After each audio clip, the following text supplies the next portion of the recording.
And a big point that people do misunderstand as well, that we we spend a lot of time making emails look good and be interactive and engaging, but the ultimate goal is to get people to click, right? That's the only reason you're sending the email, is to get people to click through to go and do something, whether that's watch a TV program or buy something or something like that. So all of the design choices should all be aiming to get someone to either scroll down to a button that says shop now or something like that, or to take an action like go and subscribe or watch a TV program. So even though it looks like we're just designing something that looks pretty, the designers are doing it in a way to make sure that people do click through. So every time we create an interactive email, in the back of our heads, we're thinking, should this be interactive, or would it be better if it wasn't interactive and actually we just showed them a button to click straight through to a web page and then go to a web page? So every design choice and every choice to make something interactive or add more clicks before someone leaves the email to go somewhere is thought about a lot to make sure that we are achieving the ultimate goal that the client wants, whether that is, yeah, buy something, or sometimes it isn't about getting clicks. Sometimes, like, the results are that more people talk about your brand, or you want them to go watch a video, or you just want them to know what's coming up. So clicks might not be the ultimate objective, in which case emails can be designed differently.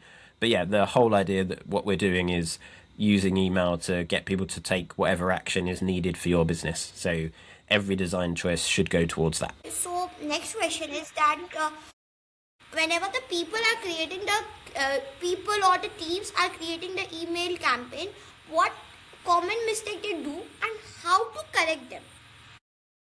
The first thing is they put too much stuff in email. So whenever you're getting an email from a brand, you'll almost certainly, it'll be really long, there'll be loads of content, and when that's going on, you're kind of distracting people from what is going on. So if you want to send an email and get people to click, then just focus on one specific subject, one specific thing that you want them to do.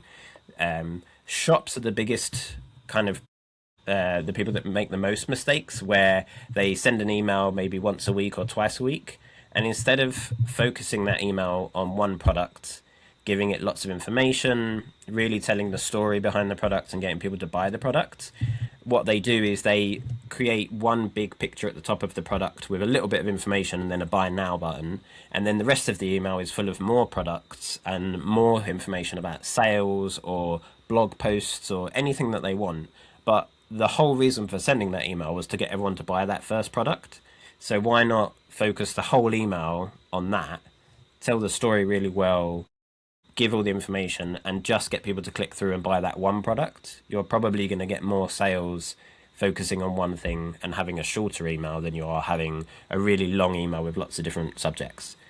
But as with email across everything, it always depends. So for shops, it probably makes sense to keep subjects to like one product. But if you are a news site and you're sending out links to news articles, maybe you found out that people do like to have emails that have 10 different links in it with 10 different things going on.